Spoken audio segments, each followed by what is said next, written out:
benvenuti! Oggi è lunedì 8 aprile 2024. Il sole sorge alle 5.36 e tramonta alle 18.28. La luna sorge alle 5.20 e cala alle 8.22. Oggi celebriamo San Walter. Il nome Walter ha origini germaniche, composto da Wald, che significa regno, e Ari, che significa esercito o guerriero. Pertanto il significato completo è comandante dell'esercito.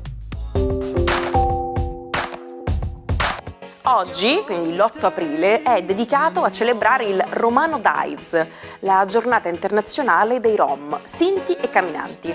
Un giorno per ricordare il primo congresso mondiale del popolo Rom a Londra nel 1971, che segnò l'inizio della Romani Union, la scelta della bandiera Rom e l'adozione dell'inno Ghelem Ghelem. Alberto Angela oggi spegne 62 candeline, portando avanti con fierezza l'eredità del padre Piero. Dalle prime apparizioni televisive con Albatros passa poi per la creazione e conduzione di Il pianeta dei dinosauri, fino ad arrivare a programmi di successo come Ulisse e Passaggio a Nord-Ovest. Il suo impegno nel campo della scienza e della cultura lo ha reso un vero e proprio ambasciatore dell'italianità nel mondo.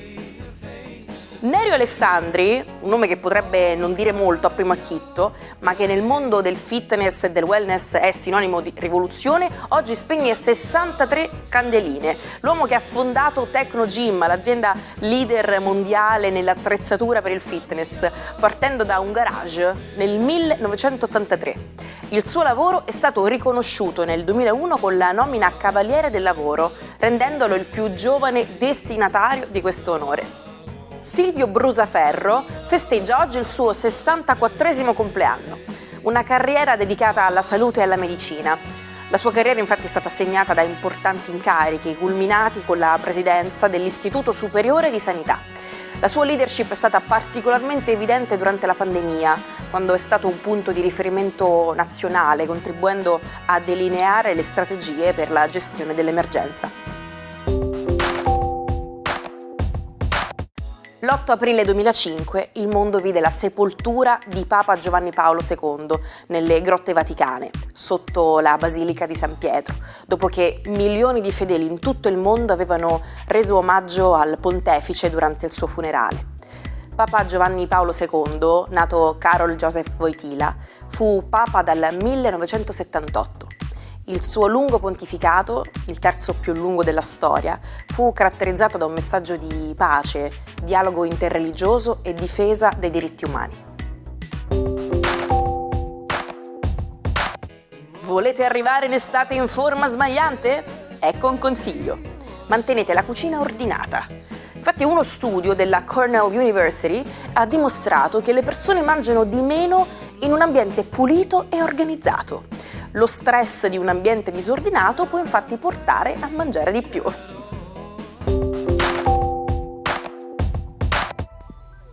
Buon inizio settimana ai 12. La settimana si apre con un bellissimo novilunio in Ariete, la luna. Cosa regala lo zodiaco? Scopriamolo insieme. Ariete, sicuramente il novilunio è qualcosa che vi fa rinascere e ripartire. Tra l'altro nel vostro segno zodiacale che vuole incarnare la primavera, la luna si fa nuova assieme a Venere.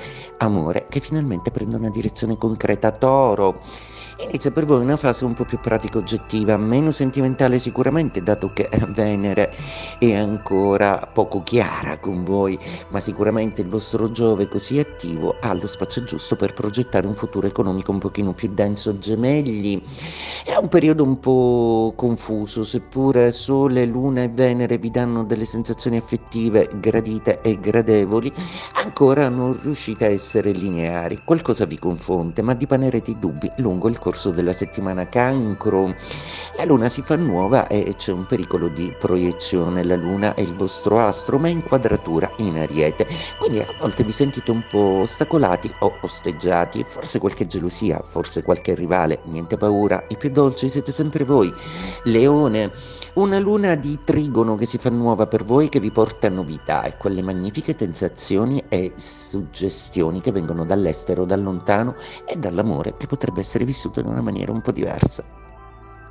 Vergine, il vostro cielo zodiacale pone questo novilunio a distanza in gradi un po' significativa dalla vostra, per cui probabilmente vi interrogherete su qualcosa che ha a che fare con eredità, spartizioni, qualcosa che viene comunque da un passato atavico. Farete delle considerazioni un po' retrospettive.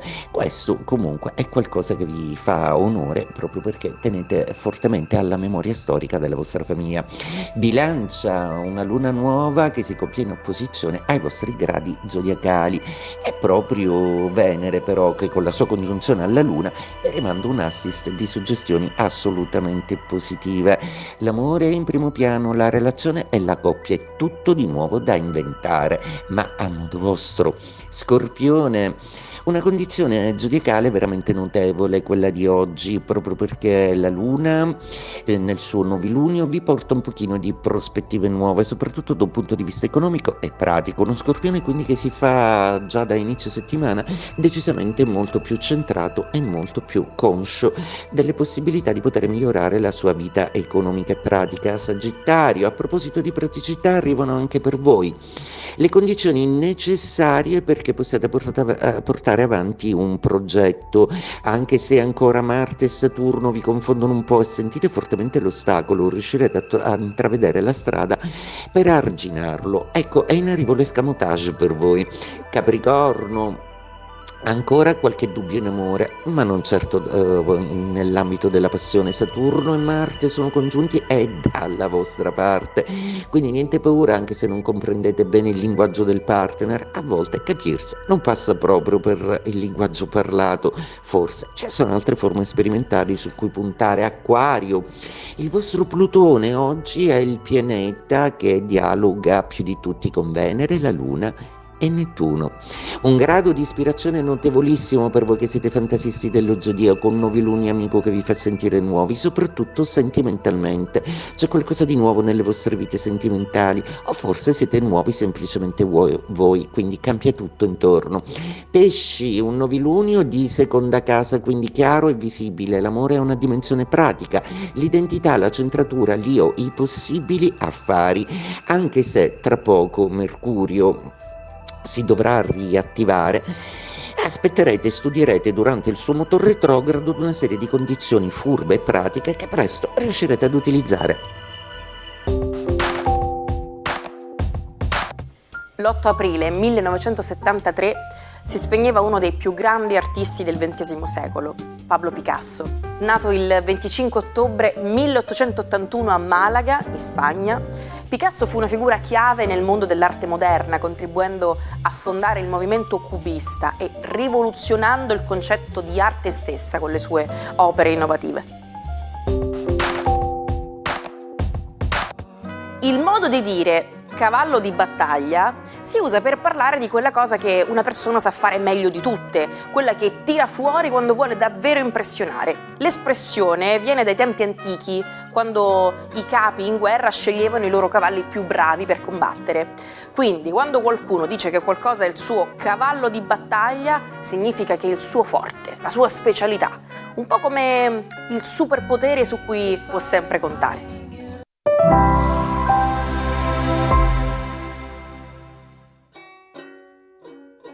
Come fare per recuperare tutti gli episodi del Almanacco che avete perso?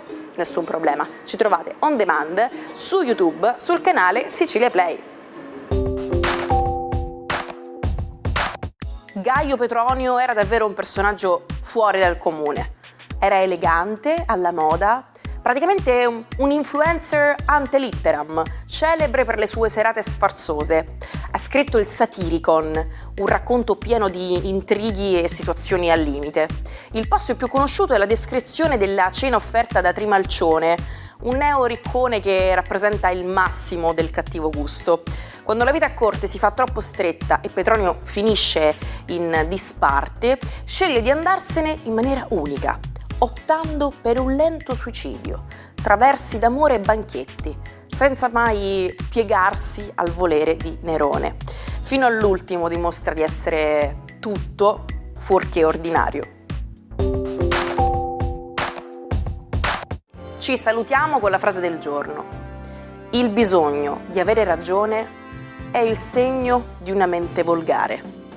Ma volgare di sicuro non sono le nostre menti, perché stanno già pensando alla puntata di domani, quella con la quale tenervi compagnia e con la quale iniziare la giornata. Per il momento, buona giornata e a domani.